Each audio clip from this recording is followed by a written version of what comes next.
Good morning everyone, welcome back to Motosoul, and in this video I'm going to share my experience with Orazo riding boots.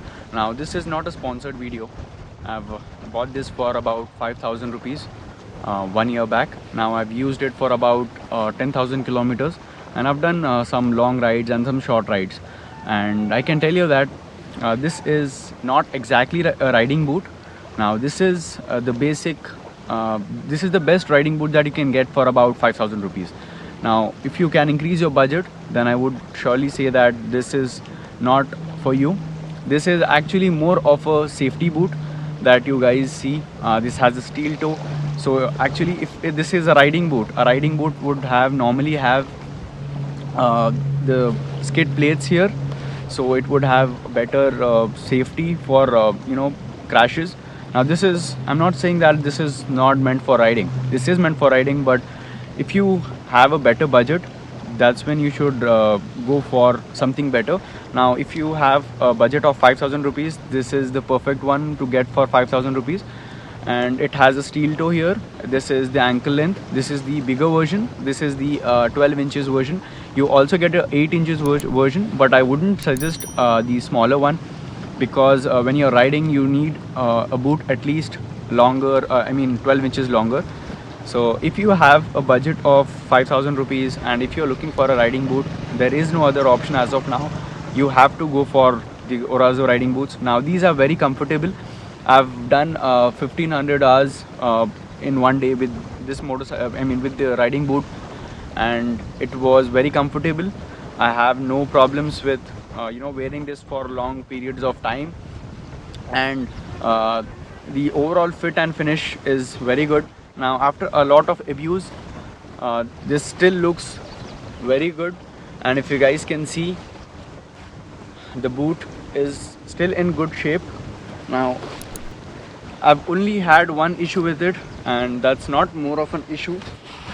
Now if you guys can notice, because of the gear shifting, the leather has come off a little bit, so it might wear and tear a little bit more after some years of usage and some kilometers of extensive rides. So I would say these are the best riding boots you can get for about 5,000 rupees. Now riding boots normally start after 8,000 rupees or 12,000 rupees. That's where you get the better ones. So this is the best riding boot to start your rides with. Now it's more important than we think about the riding boots. Now in India we have a very restrictive mind with riding gear and the riding boots. So I would suggest you guys to go for a riding boot. At least start with Orazo riding boots, and then you can progress in the future. Now once you get the comfort of riding with these boots, you will never ride without the boots itself. Now let me tell you, these boots are worth the money. I bought them for about 5,000 rupees. Now you have one more color in this, the tan variant that has recently launched. You can get this for 5,500 rupees. The smaller version, that is the 8 inches riding boot, that sells for about 3,800 rupees if I'm not wrong. And I would say and one more thing, it is water resistant. Now I've done some rides with riding through the water, little bit of riding through the water and some riding in the rain. So it is pretty much water resistant, like they say, and it's very it's better than the normal shoes that we wear on daily rides.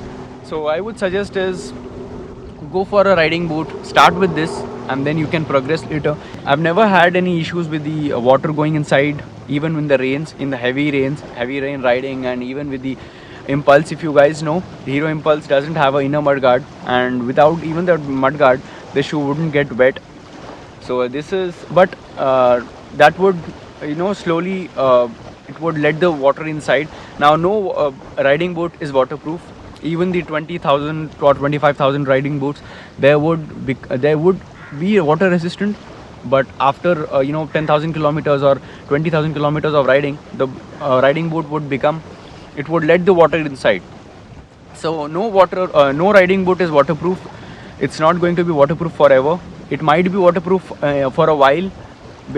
Once you start riding it, once it goes into the wear and tear, and that's when the water would go inside. So if you are looking for a waterproof riding boot, this is a good option, but this is not waterproof. This is water resistant.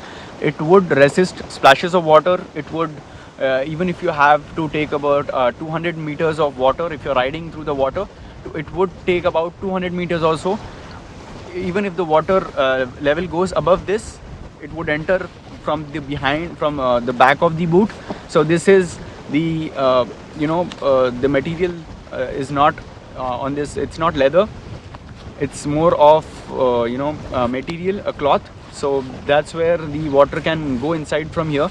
So even if this is not waterproof, I would still say this is better than riding in your normal sneakers. So if you guys have the budget of going for a 5,000 rupees boots, go for these boots. There is no other option as of now. I guess we would be having more options in the future, but to start off with, this is a very good option, and I would surely recommend it. I have no problems with it, no problems with the design.